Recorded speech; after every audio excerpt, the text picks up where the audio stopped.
ஜனநாயக கூட்டணியின் தமிழகத்திலே தலைமையேற்று நடத்தி கொண்டிருக்கும் ஐயா திரு எடப்பாடியார் அவர்களை எழுச்சுரையாற்றுமாறு அன்போடு அழைக்கிறேன்.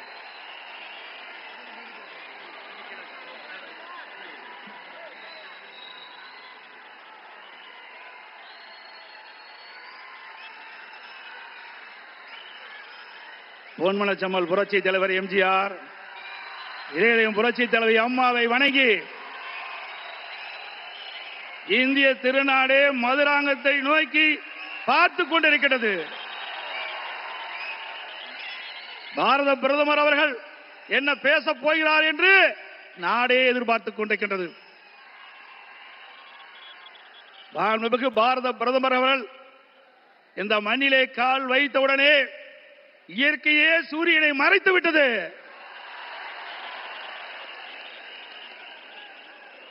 எங்கே பார்த்தாலும் மக்கள் வெள்ளம், மக்கள் கடல் போல் காட்சியளிக்கின்றார்கள். இந்த மதுராந்தம் பூமியே குலுங்குகின்ற அளவுக்கு மக்கள் வெள்ளம். இதுவே நடைபெறுகின்ற சட்டமன்ற தேர்தலிலே வெற்றிக்கு சான்று.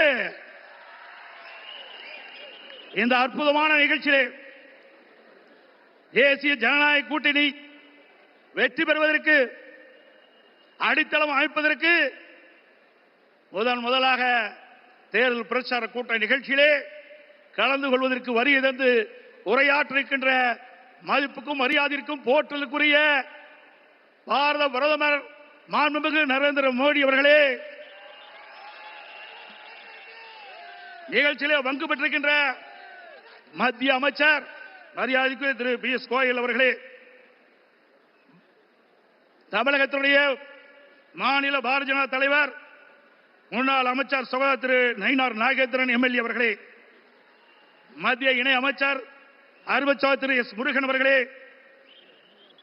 பாட்டாளி மக்கள் கட்சியுடைய தலைவர் முன்னாள் மத்திய அமைச்சர் அறிவுச்சார் டாக்டர் அன்புமணி அவர்களே, அம்மா மக்கள் முன்னேற்ற கழகத்தினுடைய பொதுச் செயலாளர் மதிப்புக்கும் மரியாதைக்கும் உரிய சகோதரர் திரு டிடிவி தினகரன் அவர்களே,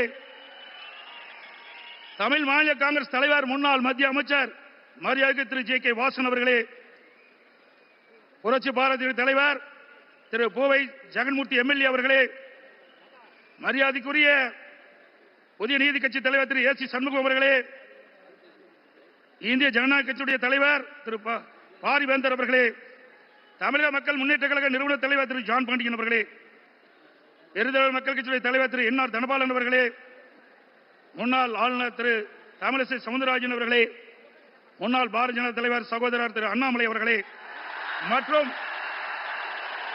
மேடையிலே வீட்டிருக்கின்ற கூட்டணி கட்சியுடைய தலைவர்களே, நிர்வாகிகளே, மேடையிலே வீட்டிருக்கின்ற அனைத்து இந்திய அண்ணா திராவிட முன்னேற்ற கழகத்தினுடைய தலைமை கழக நிர்வாகிகளே, மாவட்ட கழக செயலாளர்களே, நாடாளுமன்ற உறுப்பினர்களே, சட்டமன்ற உறுப்பினர்களே, வாரி சிறப்பித்துக் கொண்டிருக்கின்ற தேசிய ஜனநாயக கூட்டணியில் அங்கம் வைக்கின்ற கட்சியினுடைய தலைவர்களே, நிர்வாகிகளே, தொண்டர்களே, பெரியவர்களே, தாய்மார்களே, ஊடக நண்பர்களே, பத்திரிகை நண்பர்களே, கழக உடன்பிறப்புகளே, அத்தனை பேருக்கும் என்னுடைய முதற்கண் வணக்கத்தை உரித்தாக்குகின்றேன்.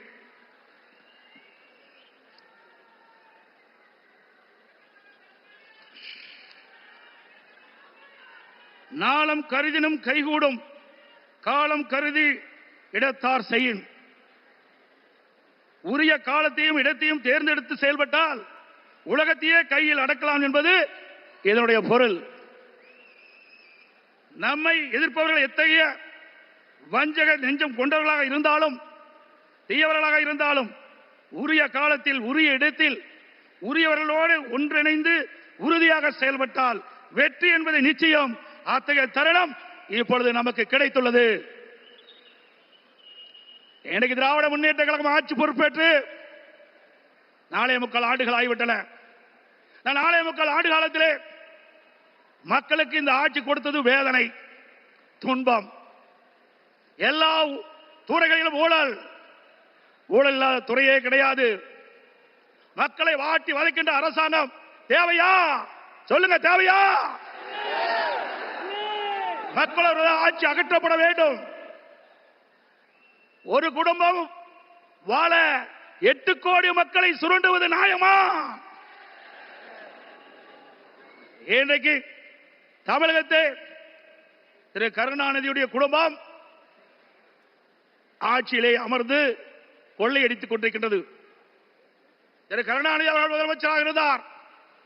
அதற்கு பிறகு ஸ்டாலின் முதலமைச்சராக இருக்கிறார்.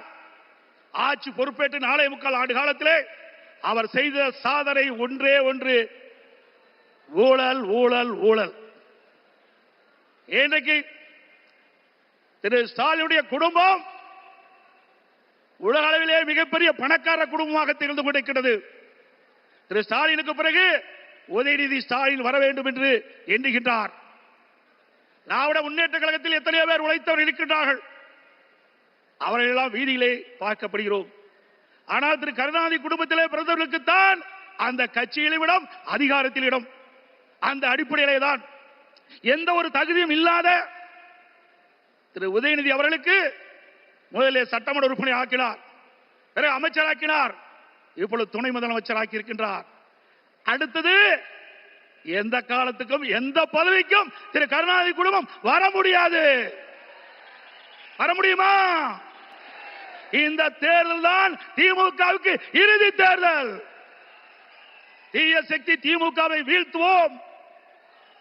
பொன்மனச்சம்பல் புரட்சித் தலைவர் எம்ஜிஆர், இதயம் புரட்சித் தலைவர் அம்மா இருவரும் தலைவர்கள் கண்ட கனவை நிறைவேற்றுவோம்.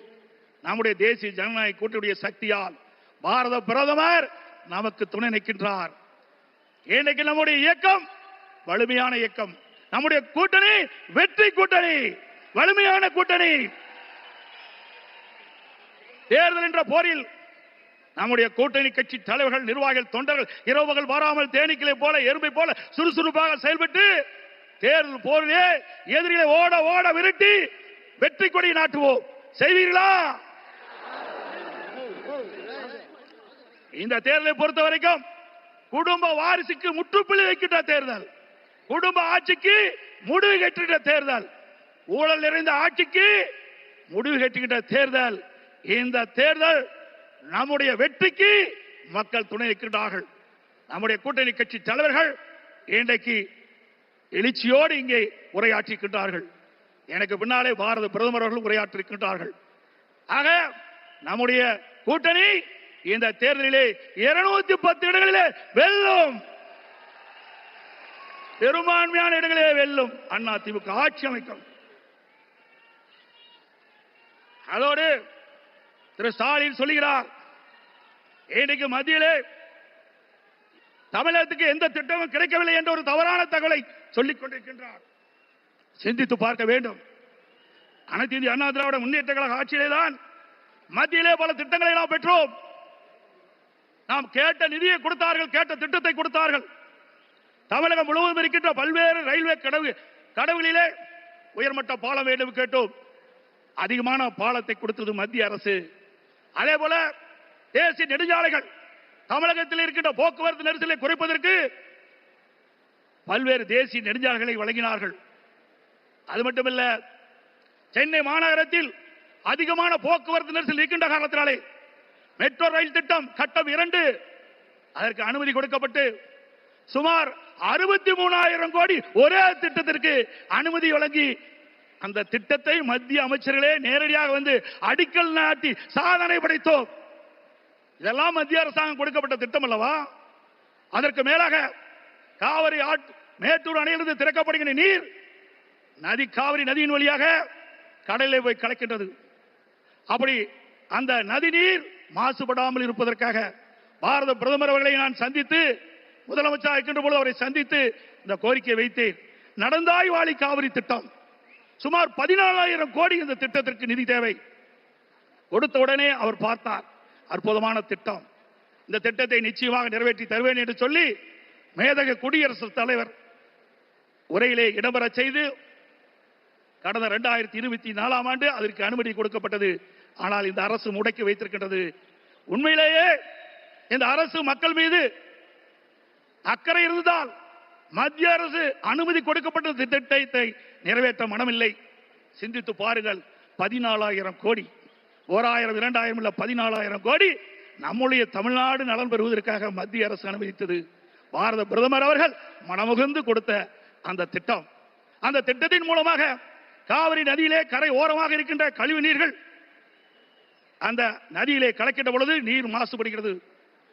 அந்த நீர் மாசுபடாமல் இருப்பதற்கு அதை சுத்தகரித்து நதியிலே விடுகின்ற திட்டம் தான் இந்த திட்டம். மேட்டூர் அணையிலிருந்து வெளியேறிய நீர், பவானி சாகர் அணையிலிருந்து வெளியேறுகின்ற நீர், நொய்யிலிருந்து வெளியேறுகின்ற நீர், அமராவதி அணையிலிருந்து வெளியேறுகின்ற நீர், இந்த நீரெல்லாம் சுத்தப்படுத்தி அங்கே நதியிலே விடுகின்ற பொழுது காவிரி நதியிலே வந்து கலக்கின்ற பொழுது சுத்தமான நீராக இருக்கும். தமிழ்நாட்டை பொறுத்த வரைக்கும் காவிரி நதிதான் ஜீவநதி. அந்த நதியை நம்பித்தான் 20 மாவட்ட மக்கள் குடிநீர் ஆதாரமாக விலகிக் கொண்டிருக்கிறது. டெல்டா பாசன விவசாயிகளுக்கு ஒரு நல்ல நீர் பயிர்களுக்கு பாய்ச்சுகின்ற பொழுது எந்த நோயும் தாக்கப்படாது. அப்படிப்பட்ட அற்புதமான திட்டத்தை நமக்கு வழங்கினார். அரசியல் காழ்ப்புணர்ச்சியின் காரணமாக அந்த திட்டத்தை நிறுத்தி வைத்திருக்கின்றார்கள். மீண்டும் உங்களோட ஆதரவோடு தேசிய ஜனநாயக கூட்டணி அதிக இடங்களே வெற்றி பெற்று நம்முடைய கூட்டணி அண்ணா திமுக ஆட்சி அமைக்கின்ற பொழுது பாரத பிரதமருடைய ஆசியால் இந்த திட்டம் நிறைவேறும். அதே போல ஒரே ஆண்டில் நாம் வைத்த கோரிக்கை 11 அரசு மருத்துவக் கல்லூரி மருத்துவமனை கொடுக்கப்பட்டது. இந்திய வரலாற்றிலேயே ஒரு மாநில அரசுக்கு ஒரே ஆண்டில் 11 அரசு மருத்துவக் கல்லூரி மருத்துவமனை கொடுத்த வரலாறு கிடையாது. அந்த வரலாற்றையும் பாரத பிரதமர் திரு நரேந்திர மோடி அவர்கள் நமக்காக வழங்கினார். அதனால் நம்முடைய மாணவர்கள் அதிக இடங்களிலே மருத்துவர்களாக சேர்ந்து படிக்கக்கூடிய வாய்ப்பை பெற்றிருக்கின்றார்கள். இதையெல்லாம் சாதனை. இன்னும் பல திட்டங்கள் மத்தியில் இருந்து நமக்கு கிடைக்கப்பட்டன. அனைத்து இந்திய அண்ணா திராவிட முன்னேற்ற கழக அரசு இருக்கின்ற பொழுது மத்திய அரசோடு இணக்கமாக இருந்தோம். கேட்ட திட்டத்தை கொடுத்தார்கள், கேட்ட நிதியை கொடுத்தார்கள். தமிழகம் வளர்ச்சி பெற்றது. இன்றைக்கு இருக்கின்ற ஆட்சியாளர்கள்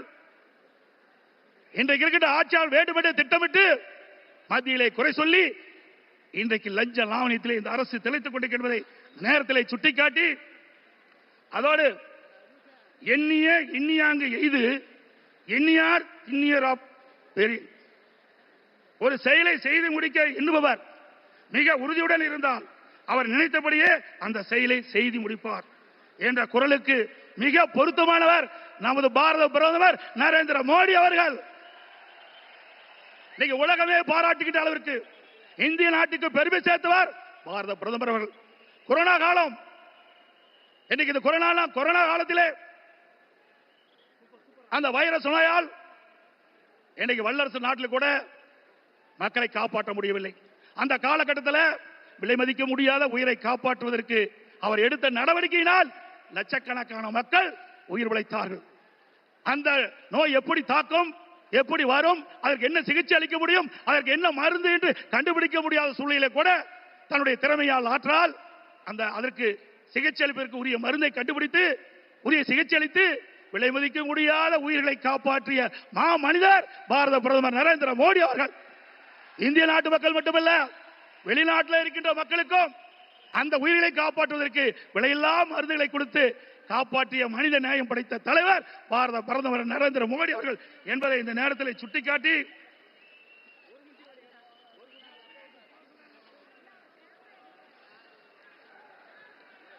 உறவுக்கு கை கொடுப்போம், உரிமைக்கு குரல் கொடுப்போம் என்ற அண்ணாவின் கொள்கையை உறக்க கூறி பொன்மனச்சம்பல் புரட்சி தலைவர் மற்றும் இதயம் புரட்சி தலைவர் அம்மா வகுத்து தந்த அமைதி, வளம், வளர்ச்சி என்பதை நாங்கள் தாரக மந்திரமாக என்று கூறி எங்கள் பயணத்தில் உறுதியாக எங்களுக்கு ஆதரவு கரம் நீட்டிய பாரத பிரதமர் அவர்களுக்கும் தேசிய ஜனநாயக கூட்டணி கட்சி தலைவர்களுக்கும் தொண்டர்களுக்கும் மீண்டும் ஒருமுறை நன்றி தெரிவித்துக் கொள்கின்றேன். மக்களை காப்போம், தமிழகத்தை மீட்போம். By by Stalin. நன்றி, வணக்கம்.